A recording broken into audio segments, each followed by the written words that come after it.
Sveiki, esu Marius ir norėčiau pirmą kartą šitaip pristatyti, apie ką esu aš ir apie mūsų renginį Birželio 14 ir 16 su Marijum Vasiliausku. Kviečiam 12 vyrų į mano mišką susipažinti giliau su savimi ir tai per savo vertybės. Tai pasidalinsiu po to truputį apie save. O apie vertybės, kodėl šitą temą? Nes tai yra pagrindas, ant kurio mes remiamės priimant kiekvieną sprendimą mūsų gyvenime. Ir tai liečia mūsų santykius su savim ir su kitais. Tai liečia mūsų finansus, mūsų sveikatą. Nes tai, ką mes vertinam, mes mūsų dėmesį ten leidžiam, mes ten skiriam. Ir kai mes neskiriam ten, kur mūsų vertybės, dažnai pas mus tada pasirodo graužia sąžinę arba gali iškilt kaip kažkokios psichosomatinės ligos. Tai iš tos pusės, žinant savo vertybės, tau padės su sveikata, su santykiais ir palengvins gyvenimą. Nes kai žinai, kaip nuspręsti, tai nebūtinai bus lengviau. Tai turbūt forsuos tave augti per sunkumą, bet nereikės tiek galvoti, kaip spręsti. Ir ką tikiuosi jūs įsinešėt iš to renginio, yra savo kompasą. Nes pas mus, kaip matant, mes visi turim vertybės, kurie galima matyti kaip kompasą su 4 kardinaliniam kryptim. Ir galėti išgryninti savo 4 pagrindinės vertybės tau padės, kaip aš minėjau, priimti sprendimus, nes viską, ką patyrė, viską, kas liečia, reikalauja tavo dėmesio, kažkaip liečia kažkurias iš tavo vertybės. Jei tai liestų tavo poreikį jausti laisvę, arba poreikį pagarbai, arba poreikį šeimai, tai reiškia, kad tu vertini šeimą, laisvę ir pagarbą. Ir ką duoda galėti įvardinti tai?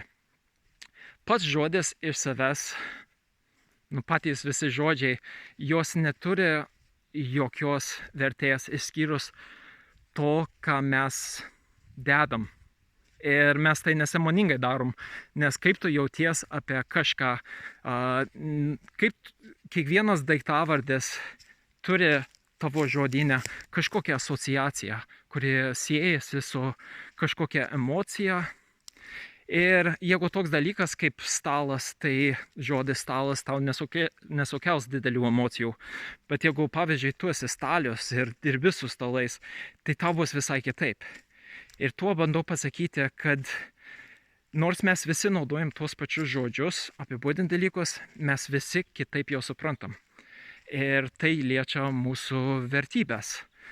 Ir galėti savo įvardinti, tu tada duodi vietą, kur tu savo dėmesį gali skirti vienam dalykui, kurį tu gali tada puoselėti ir auginti.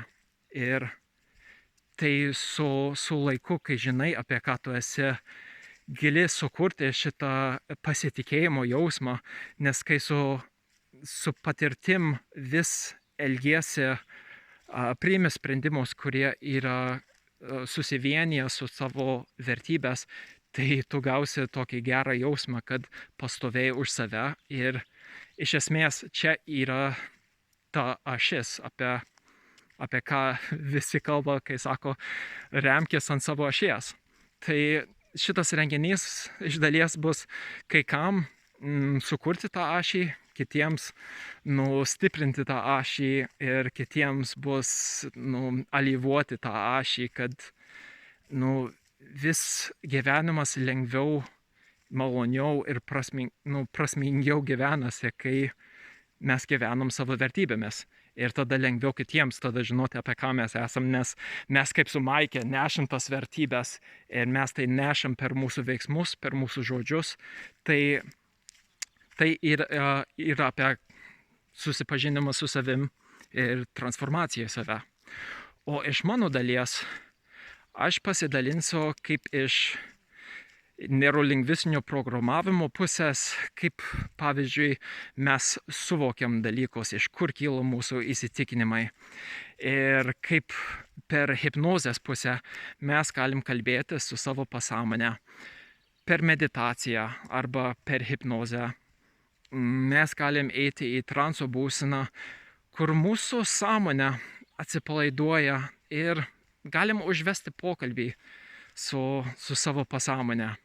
Ir tai vyksta visai kitaip negu sąmoningas protas. Lengva galvoti, kad mus valdo mūsų sąmoningas protas, kuris gali planuoti, gali prisiminti praeitį ir gali įsivaizduoti kažkokį norimą ateitį. Bet šita dalis mūsų proto dirba visai kitaip negu mūsų pasąmonė.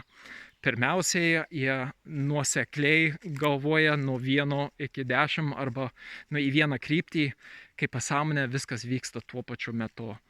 Ir pasąmonė nesupranta žodžio ne. Tai jeigu sakau, tau neklausyk mano žodžių, tavo pasąmonė tik tai girdi klausyk mano žodžių. Tai yra tiek daug, apie ką aš pasidalinsiu per šitą renginį ir per sekančius videos. Jei turit lūkesčių apie kažką daugiau išgirsti ir galbūt pastebėjot, kad aš kalbu su klaidom, nes lietuvių yra mano antra kalba, nors iš šaknų esu lietuvis. Tai iš tikrųjų yra pliusas vedant hipnozę, kur sintaktika ir gramatika nesvarbi, bet čia jau kita tema. Tai norint daugiau apie šitą renginį sužinoti, pridėsiu nuorodą ir viso gero. Iki kito.